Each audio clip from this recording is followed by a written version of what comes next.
Pagod na tayo sa gawaing bahay at minsan ubos na ang energy. Ganito na lang muna ang gawin para hindi na masyadong mapagod pero busog pa rin. Gawa ulit tayo ng mabilis yung pwede pang baon. Macaroni pasta, spaghetti sauce, evaporada, easy melt na cheese, at syempre gagamit rin tayo ng mga pangpalasa. Itabi muna, stove na made in Japan, at butane na made in Korea para safe.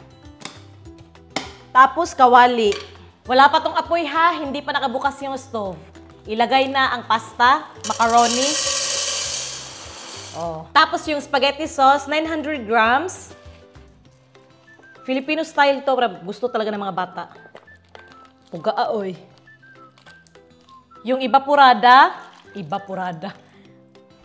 Tapos yung easy melt na cheese, 1 cup para cheesy, creamy at tomato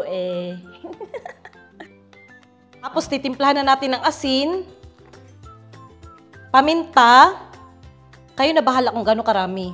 1 chicken cube, basil at oregano. Kung wala ka nito, aba, wag mo na stressin yung sarili mo, okay lang naman. Dagdag aroma lang naman to eh. Yung apoy is nakapatay pa, haluin muna ng mabuti. Ito na halong-halo na oh, luto na, charot. Kaya hinalo ko muna para matansya natin yung tubig na ilalagay natin. Tubig na ang laman nito. Yan o tubig, kalahating pouch. Hanggang dito lang yung tubig ha. Lagay natin lahat. Haluin ulit. Ito o, nahalong-halo na. Yan. Takpan.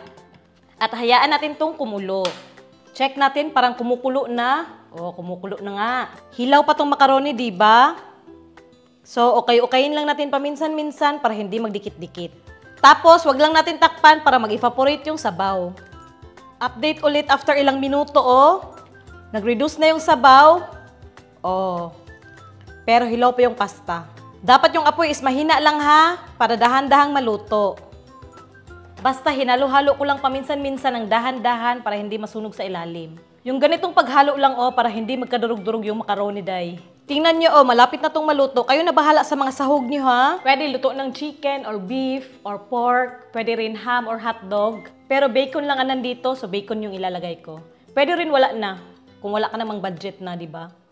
Optional lang naman to. Tapos haluin. Grabe guys, oh, napaka-creamy. Oh. At luto na to, no? Saktong-sakto lang ang pagkaluto ng pasta. Tingnan nyo, oh. Oh, di ba? Kahit anong container. Macaroni, oh. Ha. Yung tirang bacon. Tapos, ikaw na bahala kung anong ilalagay mo dito. Akin, manok. Siyempre, yung nagluto, dapat kakain rin, no? Yung manok is, binili ko lang alangan. May pagkain tayo, may baon yung anak natin, at sobrang dami pa yung natira, oh. Diba? Very easy lang. Sarap. Legit, guys. Sobrang sarap.